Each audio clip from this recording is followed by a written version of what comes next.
বন্ধুরা, জোনাকি নিউজ চ্যানেলে সকল সাহিত্যপ্রেমী শ্রোতা বন্ধুদের আমি স্বাগত জানাই। আজ আপনাদের জন্য নিয়ে এসেছি ভীষণ মিষ্টি প্রেমের গল্প। গল্প শুনে অবশ্যই আমার বিশ্বাস আপনাদের খুব পছন্দ হবে। আর গল্প ভালো লাগলে কিন্তু লাইক, কমেন্টস ও শেয়ার করতে ভুলবেন না। হয়তো আপনার বন্ধুরাও এমনই গল্প শুনতে পছন্দ করেন। তাহলে আর লাইক প্রত্যেকের কিন্তু করা যায়। তাহলে চলুন আমরা শুনে ফেলি সেই ভীষণ মিষ্টি প্রেমের কাহিনী। রবিবার একটা দিনই বাড়িতে সবার সাথে একসাথে বসে লাঞ্চ করতে পারে সোমরাজ। তার উপর আজ মটনটা দারুণ হয়েছে। বেশ তাড়িয়ে তাড়িয়ে উপভোগ করছিল ছুটির দিনের মধ্যাহ্নভোজ। হঠাৎই তার 7 বছরের ভাইজির ভয়ঙ্কর আবদার বোমার মতো এসে পড়ল খাওয়ার টেবিলে। কাকাই, তুমি আমার নাচের আন্টিকে বিয়ে করে নাও না। জোর বিষম খেতে খেতে সামলে নিল সোমরাজ। ইমি বলে কি, দাদা, বাবা, এমনকি মাও স্থির হয়ে গেল একটুখানি সময়। বৌদি খাইয়ে দিচ্ছিল মণিকে। ধমকের সুরে বলল, তুমি চুপ করো মণি, এসব কথা ছোটদের বলতে নেই। কেন বলতে নেই? তোমরাই তো বলছো কাকাইয়ের বিয়ে হবে। কাউকে কাকাইয়ের পছন্দ না, কি হবে? তাই আমি ভাবলাম আমার নাচের আন্টিকে কত সুইট দেখতে, আন্টির সাথে কাকাইয়ের বিয়ে দিয়ে দাও। দাদা গম্ভীর মুখে বলল, তাড়াতাড়ি খেয়ে নাও মণি, পাকা পাকা কথা বলো না। বাবা একটু হেসে বলল, না, এটা মানতেই হবে, দিদি ভাই চয়েস আছে, তবে কি না বয়সে অনেক ছোট আর একেবারে দুস্থ, না হলে ভাবা যেত। কি বলো বৌমা? এবারে গ্র্যাজুয়েশন ফাইনাল ইয়ার দিল বাবা, অনেক কষ্ট করে পড়াশোনা করে, মাস্টার ডিগ্রি ইচ্ছে তো আছে, জানি না পারবে কিনা। বাবা কি করে? একটা ছোট্ট লন্ড্রির দোকান। এহে, না না, একেবারে অভাবী পরিবার। আমার ছেলে তো আর প্রেমের বিয়ে করছে না। সম্বন্ধ দেখে কে আর এরকম ঘরের মেয়ে বাড়িতে আনে? না না, চলবে না একদমই। কোনো রকমে বাকি খাবারটা গলতকরণ করে উঠে পড়ল সোমরাজ। বিয়ে নিয়ে কোনো রকম আলোচনাতেই থাকতে আজকাল ওর মন চায় না। আজ যদি সবকিছু ঠিক চলতো আর তার জীবনে ওইরকম চরম অভিজ্ঞতা যদি না ঘটতো, তবে তো কবেই। ওফ, কেন যে মনে পড়ে সেসব কথা, কেন যে আজও তাড়া করে বেড়াই থাকে। কবে এই যন্ত্রণা থেকে সে মুক্তি পাবে? তাই তো এতদিন বিয়ে করবে না বলেই দৃঢ় প্রতিজ্ঞ ছিল সে। কিন্তু মা, এই একটা জায়গায় বড় দুর্বল সোমরাজ। মায়ের জোড়াজুড়িতে 32-এ পা দিয়ে বিয়ে করতে রাজি হওয়া। তবে সে ভালো করেই জানে এই জীবনে তার অন্তত কাউকেই পছন্দ হবে না। কিন্তু মণি আজ খাওয়ার টেবিলে কি বলল? যা তা ব্যাপার একেবারে। একটা বাচ্চা মেয়ে, তার সাথে কিনা মেয়েটি রবিবার করে বাড়িতে আসে বলে প্রায় রবিবারই দেখা হয়। দেখা মানে ওই আর কি, ভালো করে কোনোদিনই তাকিয়ে দেখেনি সোমরাজ। অবশ্য সোমরাজ কাউকেই দেখে না। আর এই মেয়ে তো ছুটতে ছুটতে আসে, আবার ছুটতে ছুটতে যায়। এসেই বাঁধা বলি, একটু দেরি হয়ে গেল বৌদি, রোজ একই কথা মনে করে আপন মনেই হেসে ফেলল সোমরাজ। বিকেলে নিজের ঘরে বসে ল্যাপটপে কাজ করছিল সোমরাজ। দুপুর থেকে টিপ টিপ করে বৃষ্টি পড়ছে অবিশ্রান্ত। কলিং বেল বাজলো। একবার, দুবার, 3বার বাধ্য হয়ে উঠতে হলো। বেশ বিরক্তি সহকারে দরজা খুলেই অপ্রস্তুত সোমরাজ। দরজায় আধ ভেজা অবস্থায় দাঁড়িয়ে ছুটন্ত ম্যাডাম, ঠিক যেমন লেডি মিল্খা সিং। ঠিক ডিপ নেভি ব্লু রঙের চুড়িদার, খোলা চুল, সামনের চুলগুলো রেপড়ে রয়েছে ভেজা গালে, কপালে ছোট্ট টিপ, হালকা লিপস্টিক, প্রায় 9 বছর পরে কোনো মেয়ের দিকেই ভালো করে তাকালো সে। সোমরাজকে দেখেও বোধহয় অভ্যেসবশতই বলল, একটু দেরি হয়ে গেল। ওর কথা শুনে আচমকা হেসে ফেলল সোমরাজ।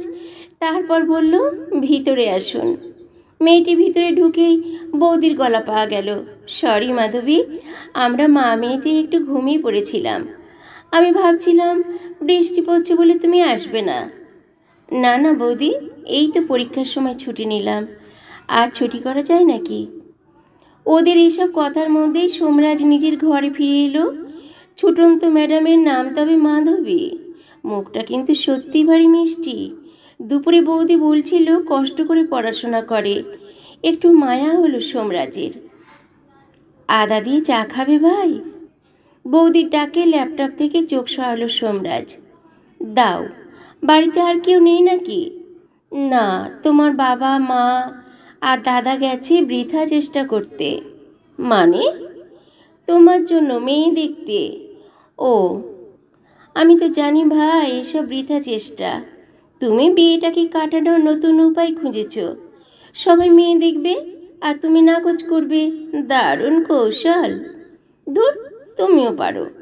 ভুল কিছু বলেছি?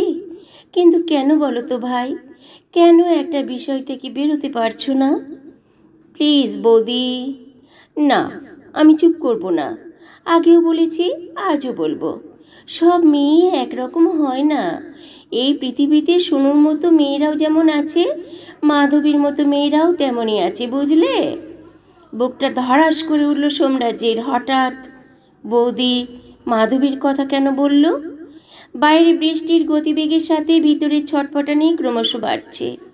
এই এক যন্ত্রণা। কেন যে বৌদি সোনুর কথা তুলল? ভাই, আমার একটা কাজ করে দেবে?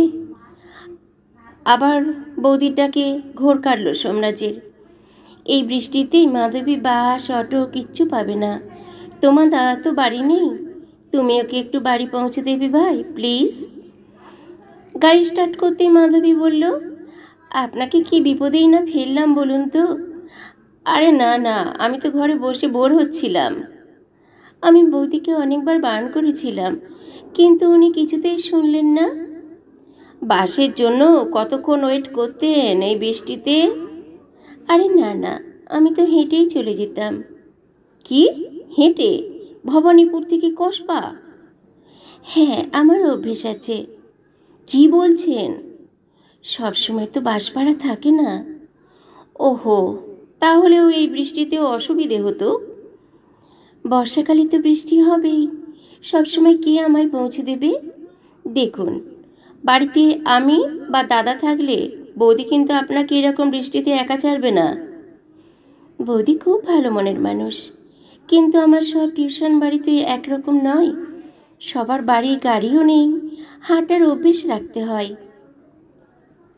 আপনি কি অনেক টিউশন করেন? রোজ 2-3টে তো আছেই। বাবা, এরপরও নিজের পড়াশোনা কলেজ ম্যানেজ করেন? করতেই হয়। কোন স্ট্রিম আপনার? সায়েন্স। আমি ম্যাথে অনার্স। বাহ, ভালো। এমসিএ করবেন? করতেই হবে, তবে তার আগে একটা চাকরির দরকার। প্রাইভেট সেক্টরগুলোতেও চেষ্টা করছি। চাকরির সামলে পড়াশোনা করতে পারবেন? হ্যাঁ, করতেই হবে। চাকরি না পেলে বড্ড প্রবলেমে পড়ে যাব। কি প্রবলেম? টিউশন তো করেনি। অবশ্য আপনার পার্সোনাল প্রবলেম আমার জিজ্ঞেস করাটাই অন্যায়, সরি। এ মা, না না, আপনাকে না বলবার মতো কিছু নয়। আসলে নিম্নবিত্ত বাড়ির মেয়ে, গ্র্যাজুয়েশন ফাইনাল ইয়ার দেওয়া মানেই তো বিয়ের তাড়না শুরু, বুঝতেই পারছেন। আপনি বিয়ে করতে চান না? না, তা নয়, আমি আসলে আমার কেরিয়ারটা নিয়ে চিন্তা করি। একটা ভালো চাকরি, বাবা মায়ের পাশে দাঁড়ানো, এগুলোই স্বপ্ন আমার। যদি এসব মেনে নিয়ে কেউ বিয়ে করত তবে আপত্তি করতাম না, তবে এত বায়না কি মানবে বলুন? তাও আমার মতো ঘরে, তাও বাবার চেরাচেরিতে। একবার বসেছিলাম পাত্রপক্ষের সামনে সংসেজে, সে এক বিচ্ছিরি ঘটনা। কীরকম? আর বলবেন না, আমার এক জেঠুর মেয়ের বিয়েতে আমাকে দেখে এক এনআরআইয়ের পাত্রের পছন্দ করে বসল। এনআরআই? হ্যাঁ, জেঠু এই কথাটা আমাদের বাড়িতে এসে বলতেই আমার মাথাটা গরম হয়ে গিয়েছিল। আসলে দেখুন, সবাই তো দেশ ছেড়ে, বাবা মাকে ছেড়ে বিদেশে যেতে চায় না। আমিও সেই মানসিকতার মানুষ। আমার আপত্তি শুনে সবাই আমায় পাগল বলল। আপনি হয়তো মনে মনে বলছেন, কিন্তু বাবার জোড়াজোড়িতে বসতেই হলো ওদের সামনে। সেদিন এক কাণ্ড। ছেলের মা দিদির কি ডমিনেটিং অ্যাটিটিউড! আমাকে তো কত কিছু বলল, এটা করতে হবে, ওটা শিখতে হবে, মডার্ন হতে হবে, অন্যরকম পোশাক পরতে হবে, ইত্যাদি ইত্যাদি। শেষে আমাকে আমার বাবাকে বলে কি না, আপনারা তো হাতে চাঁদ পাচ্ছেন, মেয়েকে তা বলে খালি হাতে পার করবেন না। ভাবুন একবার, কি অসভ্য! আমি আর সহ্য করতে পারিনি। বললাম, দেখুন, আমি যাইনি আপনাদের ছেলেকে পছন্দ করে তাকে দেখতে। আপনারা এসেছেন, তাই আমি যেরকম সেরকমভাবেই আমাকে অ্যাকসেপ্ট করার কথা। আর একটা কথা হলো, আপনাদের ছেলেকে আমি বিয়ে করতে চাই না। আমার এনআরআই পোষাবে না। এ কি, গাড়ি থামালেন যে? কোনো সমস্যা হলো কি? আপনার কি শরীর খারাপ লাগছে? কি হয়েছে আপনার? আজ যদি তোমায় না দেখতাম, তোমার কথা না শুনতাম, তাহলে জানতেই পারতাম না পৃথিবীতে তোমার মতো মানুষও আছে। আজ তোমার কথাগুলো 9 বছর আগের একটি সন্ধ্যায় আমাকে দাঁড় করিয়ে দিয়েছে। যেখান থেকে পালিয়ে বেড়াই আমি, ঠিক সেইখানে। আমি ঠিক বুঝলাম না। তবে যদি আপনার মনে হয়, আমায় সব বলতে পারেন। হ্যাঁ পারি, তোমায় বলতে পারি। তোমারও জানা দরকার কেরিয়ার কিভাবে তৈরি করতে হয়। মানে? আমি আর গৌতম ছোটবেলার বন্ধু, দুজনেই পড়াশোনায় ভালো, তবে রেজাল্ট বরাবর আমারই বেশি ভালো হতো। আমরা দুজনেই খড়গপুর আইআইটিতে সফটওয়্যার ইঞ্জিনিয়ারিংয়ে ভর্তি হই। ওখানেই আলাপ সুনুর সাথে। প্রথম দিন থেকে ওকে আমার। একদিন ও নিজে এসে আমাকে প্রপোজ করেছিল। শুরু হলো একটা নতুন সম্পর্ক। ক্যাম্পাসিংয়ে আমি ভালো চাকরি পেয়েছি, ইঞ্জিনিয়ারিং কমপ্লিট হতে ইউএসএ যাওয়ার সুযোগও এলো। কিন্তু ওই সবাই নিজের দেশ ছেড়ে, ফ্যামিলি ছেড়ে, মাকে ছেড়ে বিদেশে যেতে চায় না। আমিও তাদেরই দলে। কিন্তু শুনু এটা মানতে পারল না। ওর তো সেটাই স্বপ্ন ছিল, ও আমার সাথে দেশের বাইরে গিয়ে সেটেল করার। একদিন সন্ধেবেলা ওদের বাড়িতে ডাকলো। ভাবলাম রাগ কমেছে, ওর পছন্দের পেস্ট্রি নিয়ে ওদের বাড়ি গেলাম। দেখলাম গৌতমও এসেছে। ভাবলাম ভালোই হলো, ও তো আমার ছোটবেলার বন্ধু, চেনে আমায়, শুনুকে বোঝাতে সুবিধা হবে। কিন্তু সব কেমন অন্যরকম লাগছিল। আমারই বন্ধু, আমারই গার্লফ্রেন্ড, কেউ আমার সাথেই কথা বলছে না। একসময় গৌতম বলল ও ইউএসএ যাচ্ছে। আমি ওকে কংগ্রাচুলেট করতেই শুনু বলল, ও আরে আমাকেও কংগ্রাচুলেট করো, আমিও তো যাচ্ছি। গৌতমকে বিয়ে করছি এই মাসেই, তোমায় কিন্তু বিয়েতে আসতেই হবে। একবার মনে হলো ওরা রসিকতা করছে, কিন্তু বিয়ের কার্ডটা দেখার পর আর কোনো সন্দেহ রইল না। শুনু বলল, তুমি মায়ের কোলের খোকা সোমরাজ, মায়ের পছন্দের কোনো লবঙ্গ লতিকাকে বিয়ে করে নিও। তোমার সাথে এই দেশে তোমার ওই রাবণের গোষ্ঠীর সাথে আমি পচে মরতে পারবো না গো। So go to hell. Card দিয়ে দিলাম, বিয়েতে খেতে এসো কিন্তু। গৌতম বলল, না না, সোমরাজ তো বরযাত্রীও আসবে, তাই না সোমরাজ? ওরা ওরা হাসছিল, নিজেদের মধ্যে হাই ফাই করছিল। আমি সহ্য করতে পারিনি, পালিয়ে এসেছিলাম। আমার আঘাত লেগেছিল শুনুর চলে যাওয়ায়, তবে তার থেকেও বেশি ছোটবেলার বন্ধুর বিশ্বাসঘাতকতায়, আর সব থেকে বেশি ওদের ওই হাসিতে, ওদের করা অপমানে। যেন আমায় চোখে আঙুল দিয়ে দেখিয়ে দিয়েছিল, দেখো তুমি পৃথিবীর সবচেয়ে বোকা মানুষ। আপনি কাঁদছেন? চোখ থেকে জল বেরোতে দাও মাধবী, ওটা 9 বছর পর বেরোচ্ছে। সেদিনও আমি কাঁদতে পারিনি, তারপরও না, অনেক দিন মনে হয়েছে যদি ভিতরের যন্ত্রণাটা চোখের জল হয়ে বেরিয়ে যায়। জানি না তোমার কাছে নিজেকে কেন এভাবে এক্সপ্রেস করতে পারলাম। এভাবে তো কোনোদিন মা বাবার কাছেও বলতে পারিনি। ধন্যবাদ মাধবী, মোস্ট ওয়েলকাম। তবে একটা কথা জিজ্ঞেস করব? 100টা করো। আপনার ওদের প্রতি করুণা হয় না? কি? আমার তো হচ্ছে। আপনি অপমানের কথা বলছিলেন না? আমার তো মনে হচ্ছে শুনো, যা যা আপনাকে বলেছে তাতেও নিজেকেই অপমান করেছে। আর বোকামির কথা বলছেন, সব থেকে বোকা তো আপনার বন্ধু। সোনিয়া শুধু দেশ ছাড়বে বলে ওকে বেছে নিয়েছে, ভালোবেসে নয়। পরে যে আরও ভালো সুযোগের জন্য ওকেও চিট করবে না, তার কি গ্যারান্টি? সব থেকে বেশি করুণা হচ্ছে আমার এই ভেবে পরস্পরের প্রতি কি ধারণা, কি বিশ্বাস, কি শ্রদ্ধা নিয়ে ওরা সংসার শুরু করেছিল বলুন তো। জীবনে কোনো দিন পরস্পরকে রেসপেক্ট করবে, এই সম্পর্কে ভালো থাকবে? ওরকম অবাক হয়ে কি দেখছেন? একটু ঠান্ডা মাথায় ভাববেন। ওরা আপনাকে নিয়ে হাসেনি, নিজেদেরকে নিয়ে হেসেছে, নিজেদের অপমান করেছে। মাধবী, আপনি আমার থেকে বয়সে অনেক ছোট, কিন্তু স্বীকার করতে লজ্জা নেই, আপনি অনেক পরিণত। আচ্ছা বললেন, এইভাবে যদি 9 বছর আগে ভাবতে পারতাম। না, ছুটন্তু ম্যাডাম আসতে বড্ড দেরি করলেন। ছুটন্তু ম্যাডামটা আবার কে? কেউ না, চলুন। আপনি কিন্তু এতক্ষণ আমায় তুমি বলছিলেন। কখন যে বলেছি নিজেও জানি না। তুমি বলেই বলুন না। ধন্যবাদ। রাতে খাওয়ার টেবিলে বোমার মতো এসে পড়ল সোমরাজের ঘোষণা। বাবা, তোমাদের সবাইকে কিছু জানানোর ছিল। বলো। বাবা, আমার মাধবী মানে মনির নাচের আন্টিকে ভালো লেগেছে। তোমরা যদি মনে করো আমার বিয়ে দেবে, তাহলে ওদের বাড়ি গিয়ে কথা বলো।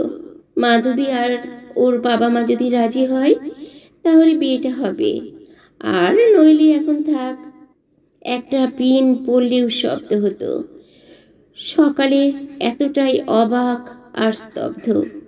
টেবিল ছেড়ে উঠতে গিয়ে থমকালো সোমরাজ। বৌদির মুখে কি একটা চোরা হাসি খেলে গেল। বিয়ে রাতে বাসর ঘরে ঢুকে সোমরাজ মাধবীকে বলল, বৌদিকে অনেক কষ্টে ম্যানেজ করে তোমার সাথে একটু একা কথা বলতে এসেছি, খুব জরুরি ছিল তাই। কেন করলেন বলুন তো? আমার কাজিনরা সমানে লেকপুল করে যাচ্ছে। একটু আগে আমাদের বিয়ে হয়ে গেছে মাধবী, এখনো আমায় আপনি বলবে? যাক, সে তোমার ইচ্ছে। আমি শুধু এটাই জানতে চাই যে তুমি মন থেকে বিয়েটা করেছো তো? ইস, এক মাথা সিঁদুর দিয়ে এখন উনি মন জানতে এলেন। জানি, আগে জিজ্ঞেস করা উচিত ছিল। আসলে 2 বাড়ি থেকে এত তাড়াহুড়ো করলো যে, তবু তো বৌদিকে জিজ্ঞেস করতে বলেছিলাম আলাদা করে। আমি বৌদিকে জানিয়েছিলাম আমার মনের কথা। তোমার কেরিয়ার, ওটা না বললেও চলতো।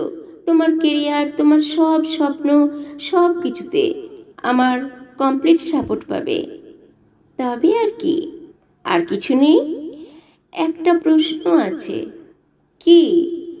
ছোটন্তু ম্যাডামকে যে আসতে দেরি করলো, সে থাকতে আমায় বিয়ে করলেন কেন? ওহো, এই ছোটন্তু ম্যাডাম হলো সে যে আসবে বলে আমার যন্ত্রণাগুলো অপেক্ষা করছিল। সে কে বলুন আমায়, ভালো হচ্ছে না কিন্তু, খুব খারাপ লাগছে আমার। যে ছুটতে ছুটতে প্রতি রবিবার আসতো আমাদের বাড়িতে, সে মনিকে নাচ শেখাতো। সত্যি? তোমাকে মিথ্যে বলবো কেন? আমার কিন্তু খুব রাগ হচ্ছিল তোমার উপর। এই ছাড়ো, কেউ দেখে ফেলবে।